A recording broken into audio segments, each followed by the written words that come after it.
Heat conduction, ऊष्मा चालन।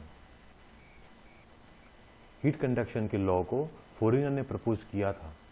उन्होंने स्टेटमेंट दिया कि किसी कंडक्टर से rate of heat transfer directly proportional होता है negative gradient in the temperature, temperature के नेगेटिव ग्रेडियंट के और क्षेत्रफल यानी कि एरिया के प्रोपोर्शनल होता है।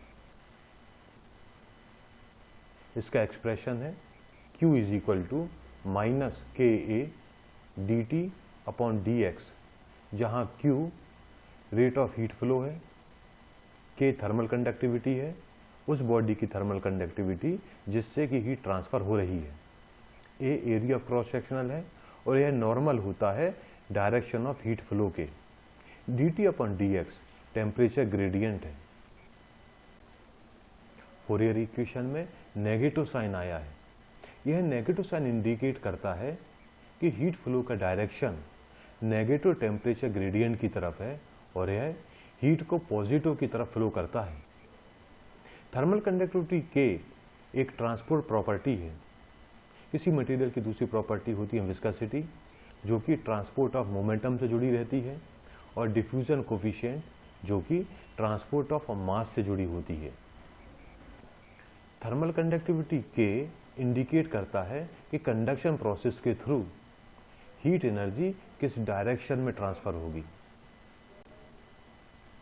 Assumption of Fourier equation, Fourier equation के एजम्पशंस हैं हीट कंडक्शन स्टेडी स्टेट में होता है, वन डायरेक्शनल रहेगा, मटेरियल के जो बाउंडिंग सरफेसेस है एक दूसरे के सामने के जो सरफेस हैं वो आइसोथर्मल इन कैरेक्टर होते हैं, और दोनों सरफेस के बीच में जो टेम्परेचर डिफरेंस है वो कांस्टेंट रहता है, समय के साथ ना तो बढ़ता है और ना ही घटता है।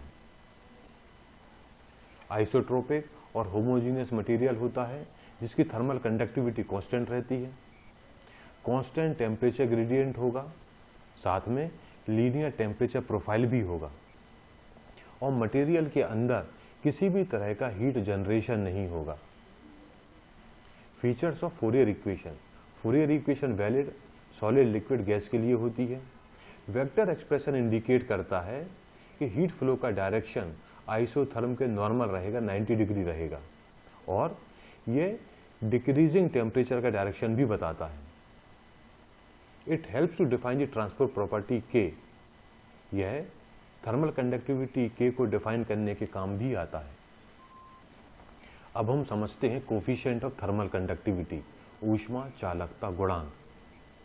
फिजिक्स में किसी भी मटेरियल या किसी भी सब्सटेंस के थर्मल कंडक्टिविटी से मतलब होता है उस सब्सटेंस या मटेरियल की वो प्रॉपर्टी जो यह बताती है कि उस मटेरियल या उस सब्सटेंस से हीट फ्लो होगी या नहीं होगी।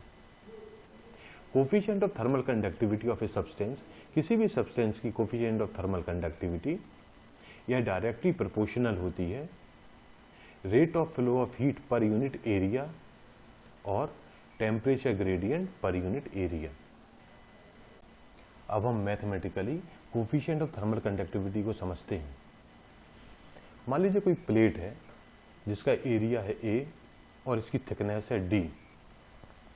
इस प्लेट के दोनों सरफेसेस को कांस्टेंट टेम्परेचर पर रखा है, θ1 और θ2, जहां पे θ1 θ2 से ज़्यादा है। हीट फ्लो इन प्लेट्स के परपेंडिकुलर ही हो रही है, यानी प्लेट का जो सरफेस है उसके परपेंडिकुलर डायरेक्शन में हीट फ्लो हो रही है। T समय में हीट फ्लो होती है Q, यानी कि Q हीट फ्लो हो रही है T समय में। आपको डायग्राम में दिख भी रहा होगा।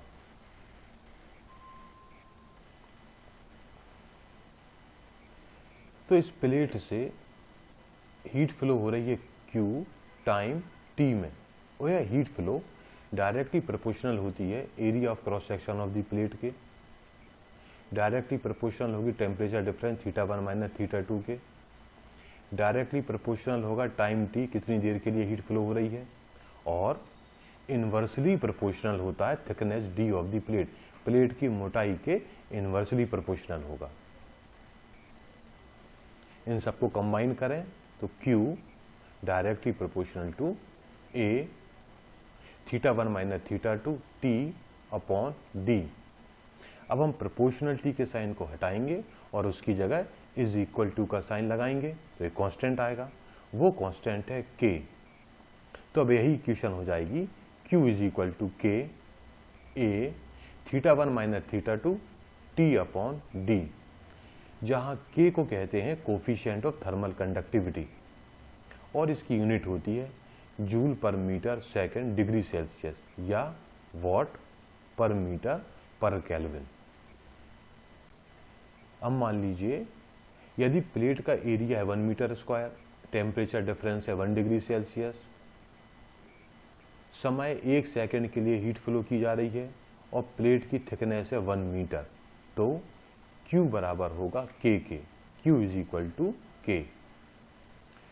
तो किसी भी सॉलिड मटेरियल की थर्मल कंडक्टिविटी होती है rate of flow of heat, heat के बहने का जो रेट है वो पर यूनिट एरिया और पर यूनिट टेम्परेचर ग्रेडियंट के अक्रॉस दी सॉलिड, पूरे सॉलिड में से, पूरे सब्सटेंस में से। K की वैल्यू जितनी ज्यादा रहेगी थर्मल कंडक्टिविटी उतनी ज्यादा रहेगी। आइडियल कंडक्टर के केस में K की वैल्यू इनफाइनाइट होती है और आइडियल इंसुलेटर के केस में K की वैल्यू 0 होती है। अब हम देखते हैं कौन कौन से फैक्टर्स थर्मल कंडक्टिविटी को प्रभावित करते हैं, अफेक्ट करते हैं। पहला है फ्री इलेक्ट्रॉन्स।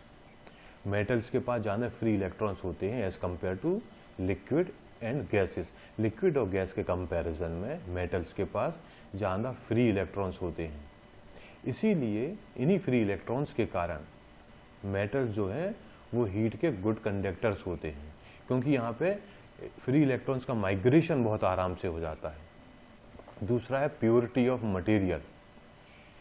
कोई भी मटेरियल जितना ज़्यादा प्योर होगा उसमें थर्मल कंडक्टिविटी उतनी ही ज़्यादा रहेगी, यानी कि एलॉय में थर्मल कंडक्टिविटी कम होगी, प्योर मटेरियल में थर्मल कंडक्टिविटी ज़्यादा होगी। दूसरे शब्दों में हम ये भी कह सकते हैं कि किसी भी मेटल में जब हम इम्प्योरिटी मिलाते हैं, अशुद्धता मिलाते हैं, इम्प्योरिटी मिलाते हैं, तो उस इम्प्योरिटी मिलाने से उस मटेरियल की थर्मल कंडक्टिविटी कम हो जाती है। तीसरा है अफेक्ट ऑफ फॉर्मिंग, मतलब किसी भी सब्सटेंस को किस तरह से बनाया जा रहा है, यानी उस सब्सटेंस को बनाने वाला जो मेटल है उसको हम कैसे ट्रीट कर रहे हैं, यानी कि हीट ट्रीटमेंट कैसा कर रहे हैं, बेंडिंग तो नहीं कर रहा है, बार बार मोड़ तो नहीं रहे हैं, खींच तो नहीं रहे हैं, यह सब करने से थर्मल कंडक्टिविटी कम हो जाती है। चौथा है क्रिस्टलाइन स्ट्रक्चर, यानी कि वो सब्सटेंस जो कि क्रिस्टलाइन इन नेचर होते हैं उनमें थर्मल कंडक्टिविटी ज़्यादा होती है, और वो सब्सटेंस जो एमॉर्फस होते हैं, इर्रेगुलर होते हैं, उनमें थर्मल कंडक्टिविटी कम होती है। हमारा यह कंक्लूजन निकला कि अलग अलग मटेरियल्स की थर्मल कंडक्टिविटी अलग अलग होती है। डिफरेंट मटेरियल्स की थर्मल कंडक्टिविटी डिक्रीजिंग ऑर्डर में, डिसेंडिंग ऑर्डर में इस प्रकार होगी।